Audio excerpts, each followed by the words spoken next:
ఉండి ఎమ్మెల్యే గారైన రఘురామకృష్ణరాజు గారిని మాట్లాడవలసిందిగా కోరుతున్నాం. రేపటి నుంచి వారు వేరే పదవిలోకి వెళ్తారు. అందుకు ప్రాబబ్లీ కొంచెం ఓపెన్ గా మాట్లాడగలిగే అవకాశం ఈ రోజు తమరికి ఇస్తున్నాం. ధన్యవాదాలు అధ్యక్ష. రేపటి నుంచి నా కష్టాన్ని గుర్తించి ఈరోజే నాకు మాట్లాడే అవకాశం ఇచ్చినందుకు మీకు నా హృదయపూర్వక ధన్యవాదాలు. ఈ బడ్జెట్ ప్రజెంటేషన్ అనేది నిజంగా ఈ సంవత్సరం ఇచ్చిన బడ్జెట్ కత్తి మీద సాము కన్నా కూడా చాలా క్లిష్టమైన పరిస్థితి. ఎందుకంటే మనం ఊహించుకున్నది వేరు, ఊహించుకున్న దాన్ని మించి ఆర్థికంగా అస్తవ్యస్తంగా మారిపోయింది.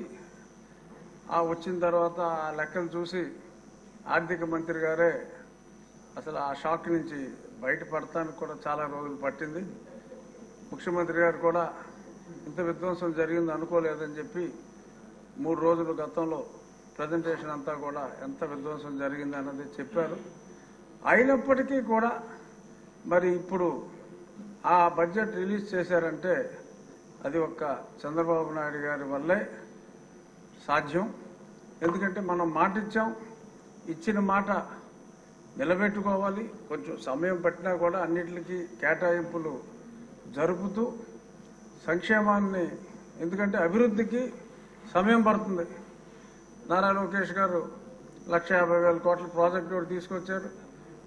టీసీఎస్ నుంచి ఇన్వెస్ట్మెంట్లు, ఇంకా ఇంకొక 50,000 కోట్లు రిలయన్స్ ఇండస్ట్రీ నుంచి పెట్టుబడులు, ఇవన్నీ కార్యరూపం దాల్చి మనకి ఆదాయం రావాలి అంటే టీసీఎస్ తొందరగా రావచ్చు, కానీ ఇంకా మిగిలిన సమయం పడుతుంది.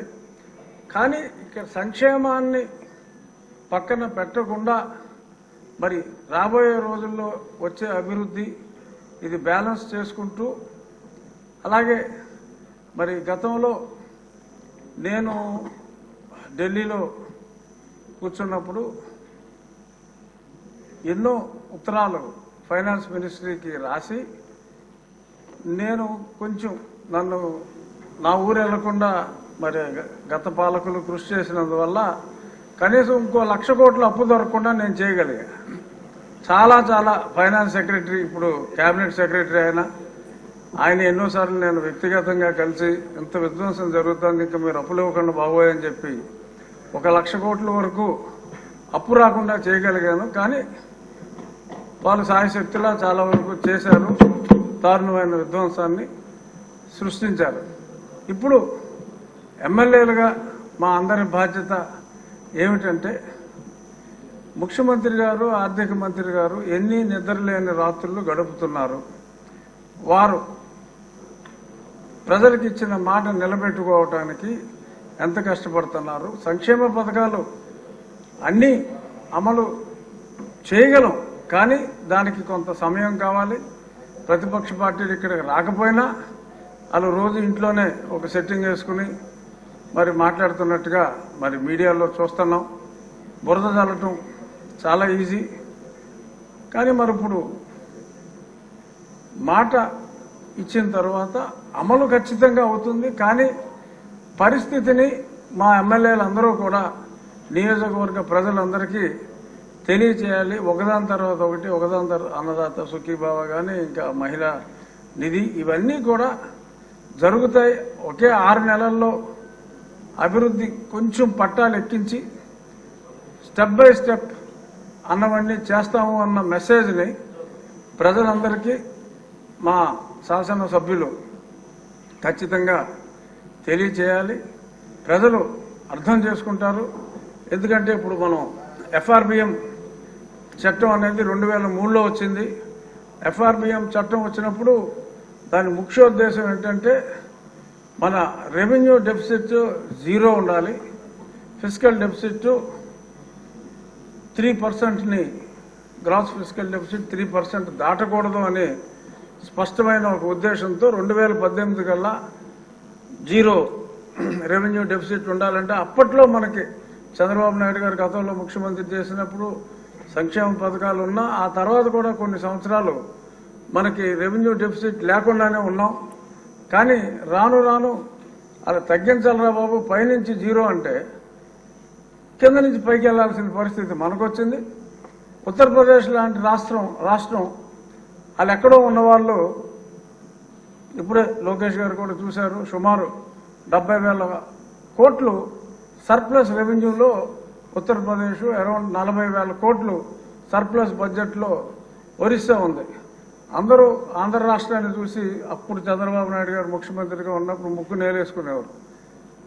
వాళ్ళని చూసి నవ్వేవాళ్ళం మనం. ఇప్పుడు మన పరిస్థితి ఎలా ఉంది, వాళ్ళ పరిస్థితి ఎలా ఉంది. కానీ ఇదంతా చక్కదిద్దగలిగిన సమర్థుడు ఒక్క చంద్రబాబు నాయుడు గారే.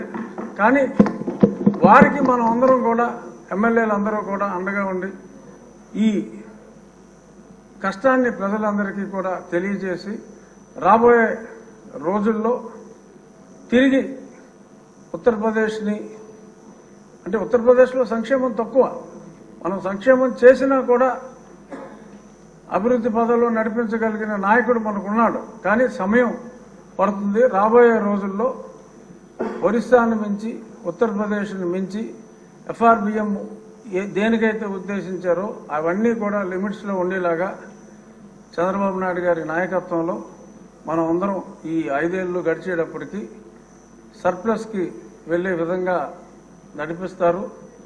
ఆయనకి మరి పయ్యావుల కేశవ్ గారు, ఆర్థిక మంత్రి గారు కూడా ఉన్నారు. అభివృద్ధి బాటలో నడిపించడానికి, పరిశ్రమలు తీసుకురావడానికి, మరి టాటా పరిశ్రమలు కొన్ని వచ్చినప్పుడు మరి లోకేష్ గారు కూడా ఎయిర్పోర్ట్కి వెళ్ళి రిసీవ్ చేసుకుని ఎయిర్పోర్ట్కి వెళ్ళి డ్రాప్ చేయటం అంటే ఆ కమిట్మెంట్ ఉంటేనే సాధ్యం. వీళ్ళందరి నాయకత్వంలో డెఫినెట్గా రాష్ట్రం ఆర్థికంగా పురోగవృద్ధి సాధించి ప్రజలందరి అంచనాలని తప్పకుండా అందుకోగలమన్న ఆశాభావం మా ముఖ్యమంత్రి గారి నాయకత్వంలో ఉంటుంది. కూటమి నాయకత్వంలో, మీరు సీరియస్ అవుతారు, కూటమి నాయకత్వంలో పవన్ కళ్యాణ్ గారు, భారతీయ జనతా పార్టీ కూటమి నాయకత్వంలో ఖచ్చితంగా అభివృద్ధి వైపు పరుగులు తీస్తామని చెప్తూ చంద్రబాబు నాయుడు గారి నాయకత్వంలో మరింత ముందుకు సాగి పునర్వైభవం ఫర్ ఆంధ్రప్రదేశ్ వస్తుంది అని విశ్వసిస్తూ నాకు ఈ అవకాశం గుర్తు చేసి మరీ ఇచ్చినందుకు థ్యాంక్ యూ. ధన్యవాదములు.